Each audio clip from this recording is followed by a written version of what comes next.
8. aprill soovitab olla tähelepanelik kõikvõimaliku teadmiste ja uute asjade suhtes.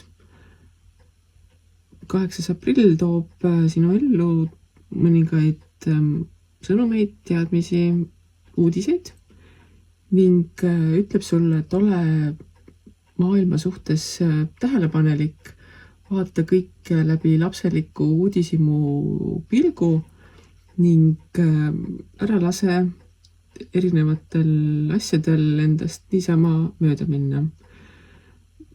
Varjupoolena võib see tähendada ka liiga palju lobisemist või klatšimist, et pööra siis sellele tähelepanu, et sa ei räägiks edasi asju, mis ei ole sinu edasi rääkida ning ei tegeleks asjadega, mis on nagu see ütlus,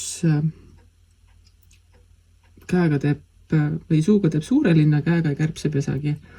Et alati tasub oma sõnades olla kindel ning nende sõnade taustaks ka omada materiaalsemat või sellist tugevamat väärtust. Igal juhul ära lobise niisama tühja, vaid uuri ja võta vastu uut informatsiooni.